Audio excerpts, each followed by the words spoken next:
Welcome to the Fun Astrology Podcast. Thomas Miller, together hand in hand, we have made it through this week. Wow, I'd love to hear the stories of what has happened in your life this week. I'm sure it has been eventful. And you know, the energy doesn't end today or over the weekend. It goes right on through next week because next Thursday, the monumental change of Pluto officially, those squiggly lines of Aquarius, will be Pluto's at least for a brief couple of months. It turns retrograde in the summer in June, and it comes right back out, never gets past 0 degrees. But it's going to be a little bit tough kind of getting used to a world with Pluto in Aquarius instead of Capricorn. I know for many of you, that's all we've ever known. And we do have a lot to cover today in setting up the weekend. Will we have Ray Merriman tomorrow? Absolutely. Happy St. Patrick's Day, everybody. I hope you don't drink. That's all I got. Wear green and don't drink. I mean, seriously, haven't we talked about Neptune enough this week already? All right, let's talk about today. The first event has already happened. Mercury, the planet of communication, learning, knowledge, education, siblings, etc., squared Mars at just before 1 a.m. this morning Eastern Time. The next one, Mercury stays in the spotlight, literally, because at 6:45 a.m. this morning Eastern Time, it conjoins the Sun. Of course, in Pisces, and obviously next week, the Sun changes signs. We have the vernal March equinox, and we have a new moon next week as well.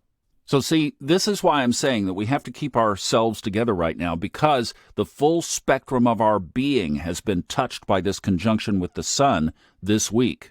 Sun-Neptune on Wednesday, that's your emotions. Sun-Mercury today, that's your air sign, there's your head. How are you processing all of this? Through the head or through your soul, through your connection to source? Don't want that one log-jammed. And you know, today's aspect says that you need that noggin working well. That's why I'm not going to preach my little sermon. But if you are going to be living your highest timeline in your life, so Wednesday said you need your soul. Today, Mercury conjoining the Sun says you also need your head clear. And look, I know many of you want to live your highest timeline. You want to be on your spiritual A game. Even the chart is saying so clearly that you need all of your spiritual and physical faculties on board, on the court, in full array for you, because this is conjunct the Sun.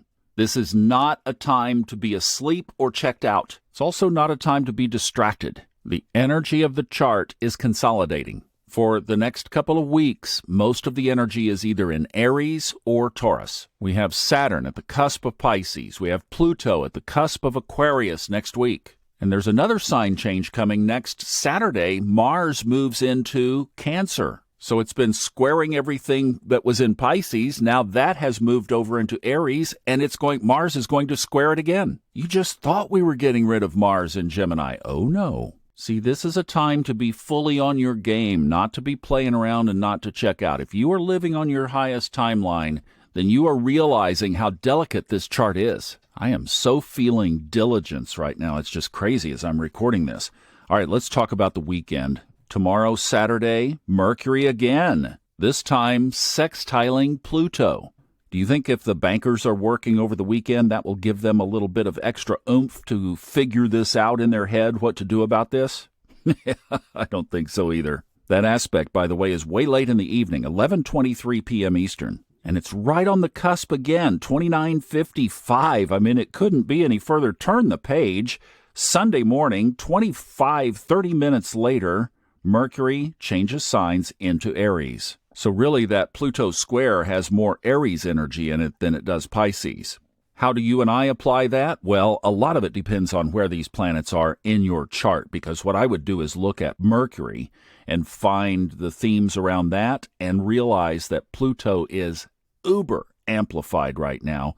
So apply transformative power to that area of your life. Aquarius, new technologies, also new ways of doing things in that area where Mercury is in your life. Now, those of you who like sequential numbers, you're going to love this, at least if you're in the Eastern time zone. Sunday morning, the moon enters Pisces. At 11:11 a.m. Isn't that just like a wink from the universe? What an appropriate bookend to this week than for Luna to slide into the super spiritual sign of Pisces. You A-gamers will have your journal out with your coffee or tea Sunday morning. As we peek around the corner into next week, Monday evening, 5:25 Eastern, the sun enters Aries. We celebrate the equinox, and then Tuesday, the moon enters Aries, and we celebrate the new moon. And then Thursday, Pluto dips its toe into Aquarius, and we celebrate a new age. As above, so below, and within 6 minutes. I love you guys.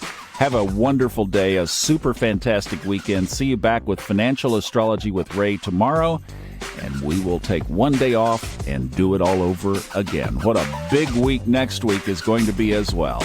Love you.